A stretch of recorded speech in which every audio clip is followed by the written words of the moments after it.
Hi everyone, welcome back to my channel. Today I'm going to be going through all the books that I've read in October. So October didn't go exactly to plan, especially how I planned it. I was gonna do like a whole readathon for Halloween, like vampathon readathon. And I was like, I had a TBR, I had like a whole video I was gonna do. And then the week of Halloween, I just got so ill. Like my voice still sounds a bit funny. It's just like, I feel like I haven't felt right since then. I don't know. I feel like I just got taken out by a common cold. So October didn't go exactly to plan, but I still managed to read out 7 books. Anyway, let's just get into what I've read. So the first book I read was The Haunting of Felkwood by Gwendolyn Kister, which I gave 3 out of 5 stars. So the premise is actually really interesting and unique. It kind of follows this haunted neighborhood almost. So this neighborhood has this veil has kind of come over it, and everyone inside it is kind of just stuck in a ghost, in almost like a time loop, like they're stuck in this day. Time has moved on since this event happened, and everyone in there is stuck at the age they were. So for Talitha and her mum and her younger sister are stuck in this neighborhood, and she gets approached by this kind of paranormal investigator, this group of them who want her to go in and to have a look inside and kind of like investigate, because she, it turns out, is actually one of these 3 girls that were friends when they were younger and managed to not get trapped in there. So, but they can enter. So she kind of like he's paying her. So she's convincing herself that actually she's going to take the money and she's going to try and go into this place. And we kind of follow her as in this investigation that happens, like coming to terms with their past and kind of confronting what has happened in this place. And then we also find out about a bit more about these 3 girls, her 2 other friends who also can enter, these kind of complex relationships between them. There's kind of like this romance that's not really a romance. It's not a romance. It's like these feelings that were never really addressed properly. So it creates these complex relationships between these girls, and kind of Talitha going back and forth in this thing. And that's the thing that I think really knocked this down for me, is that Talitha kind of goes back and forth a lot in this neighborhood, and it kind of feels like the story at times, like especially like I think just over halfway, it starts feeling a bit repetitive, like just the things that are happening. And I feel like some of the things that happen are just a bit on the nose. Like I wish there was a bit more went a bit more in depth, and it felt a little bit cryptic in a way that was a bit confusing, and I just kind of wanted it to pick up a bit. So I gave it 3 stars. It was interesting to read, but I don't think it was like a perfect book. I feel like those things really did kind of knock it down a little bit for me, but it's still an interesting book to read. And then next up, I read Frankenstein by Junji Ito. So this is Junji Ito's kind of take on the classic gothic story Frankenstein by Mary Shelley. He kind of adapts it into like a manga form. He follows the story quite faithfully until like about halfway through the story, where he kind of takes it in a bit of a different, darker turn. This kind of creepy twist he puts on it, which I really enjoyed. I really enjoyed reading it, and I love his drawing style. It's so creepy. Wait, let me find it. Like, look how creepy that is. It's so creepy. Love his style and his creepy little faces, like the eyes and stuff. But I really enjoyed that. And then the second half of it is like it's not just Frankenstein. It also follows a character called Oshikiri, who is a high school student who lives in this kind of house that is connected to this parallel world. And it's not a very nice parallel world. It's kind of like everything's quite dark. Different things come through these different kind of like holes, I guess, where there's a connection there. So you get like murder, you get doppelgangers, you get a bunch of different creepy and disturbing things happening. I thought these were so strange and creepy and just very unique, and I really enjoyed reading them. He really knows how to do scary and uncanny things, so I love that, and I can't wait to read more Junji Ito. So yes, 4 out of 5 stars for this one. The next up, I read The Spell Shop by Sarah Beth Durst, which is... I threw my mic. I really need to like put it on, not a fork, because I see everyone put it on forks, but I just need something to hold. The Spell Shop is essentially a cozy fantasy. I wouldn't say it's really a fantasy romance. I feel like it's a cozy fantasy, primarily with a little side plot of romance in there. I really enjoyed this. I gave it 4 out of 5 stars. So following a revolution, our main character Keela like flees the city, and she flees to this kind of like island that her parents used to live on, because she used to be a librarian. She takes all of the books and like the spell books from the library to save them, because the library's going to go up in flames. So she takes all the books and she leaves and flees to this island. When she gets there, she's such a like introverted character. She's been living in this library for so long by herself. She barely speaks to anyone other than her little companion, who is a snake plant, but he's like a snake plant that can talk. He can talk and move around by himself. I forgot what the word is. What's that called? Anamorphic something, whatever it is. He's a talking plant, talking moving plant, he's like sentient plant. He's a sentient snake plant. So they arrive at this island with their books, and the only issue is only sorcerers are allowed to have permission to do spells. So she's got all these spell books, and she's not supposed to have them. They were meant to say they're supposed to stay in the library, and she's terrified that someone's going to find this out.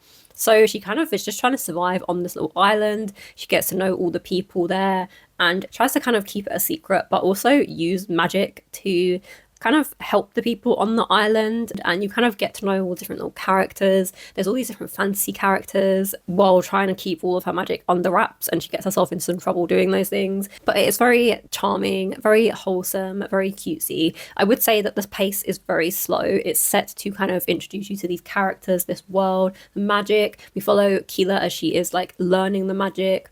The spells go wrong, some go right, but a lot of them go wrong. I'd say this is like the definition of cute, cozy fantasy. Very chill, cozy. There's not too much of a threat from anything. There's like threats, but there's not too much of a threat. Also, my favourite characters were Kaz and another little plant called Meep, who is just adorable. I love them both. They were just like, I love this book especially for them. And next up, I read a manga, which is Chainsaw Man Volume 1. I read this from my library on my iPad, and I gave this 3 out of 5 stars. Some parts are a little bit weird of this, but I mostly enjoyed it. So we follow our main character, Denji, who is a teenage orphan. In this world, there are these creatures who are called devils. I think they're kind of like demons. And because he's inherited his dad's debts, he needs to pay them off. And to pay them off, he kind of takes on these contracts to kill devils alongside his dog, Pachita, I think his name is. His dog is cute. I love his little dog. He's kind of got like a little chainsaw on his nose, and he is a little devil dog that has teamed up. They've both teamed up together essentially, and I enjoyed the storyline. I enjoyed the storyline of what was happening, and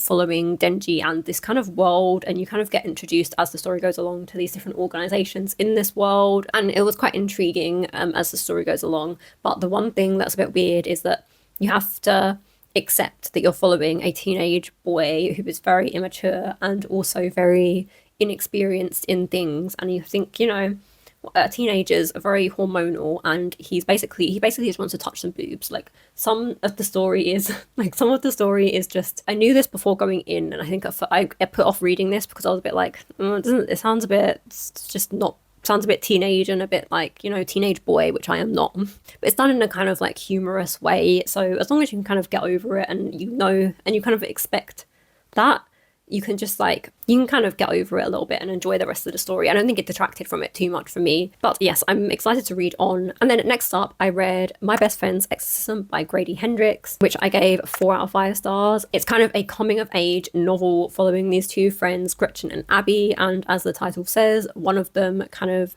gets possessed after a sleepover kind of gone wrong, where they've done some drugs are involved, some skinny dippings involved. Somehow Gretchen becomes possessed. After this night, Abby starts noticing different things about Gretchen that are different. She's strange. She says different things. She stops taking care of herself. She notices all of these changes in her, and eventually she starts to realize that she is possessed. I love the kind of setting of this. It's set in the 80s, and it really feels like you're kind of in this teen horror film kind of like vibe. That's the kind of vibe that Grady Hendrix has really built up here, and it feels like, and you kind of get this commentary of different things like satanic panic that was happening in that time, and I really enjoyed that. I also really loved the kind of building up of this like uncomfortableness and dread of like all of these things that are happening. I love the friendships, I love the high school drama mixed with horror. It's like a teen kind of, it's like a teen horror in a book, which I love. So another Grady Hendrix I really enjoy. Next up, I read The Last Word by Taylor Adams,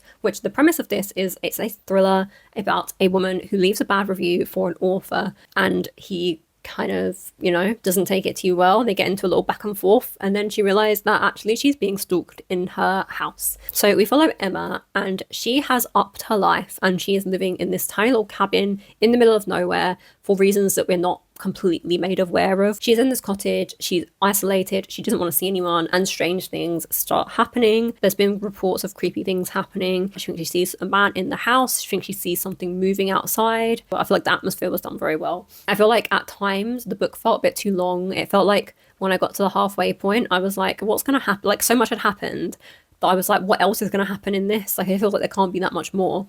And I feel like sometimes it went a little bit round and round in a circle. It felt a little bit repetitive at times. I feel like it could have done with cutting some bits out. I think I saw some of the, not necessarily twists, because I didn't see all the twists coming. I think I guessed some things, which I think kind of took away the enjoyment of it kind of being revealed. Some of the reveals didn't really hit as hard as they could have done because of I'd kind of guessed already. So I don't think I enjoyed it as much for that. But overall, I'd say it was an easy thriller to read. Yeah, so I gave it 3 out of 5 stars. And then finally, I read Coraline by Neil Gaiman. I've read this over Halloween while I was ill. I am interested to go back and watch the adaptation and see how it does differ. But anyway, we follow Coraline, and she has moved to this new kind of like house with her parents, and they are both quite busy people working all the time. She wants to go and explore, so she runs around kind of like looking at different things, and eventually she comes across this door that opens and there's a brick wall where the house was previously kind of one big house, but it's been split into different flats. So this door opens and there's nothing there, and she's like, oh, that's so strange. And then one day she opens the door. Actually, there's a corridor, a dark corridor, which she can go through,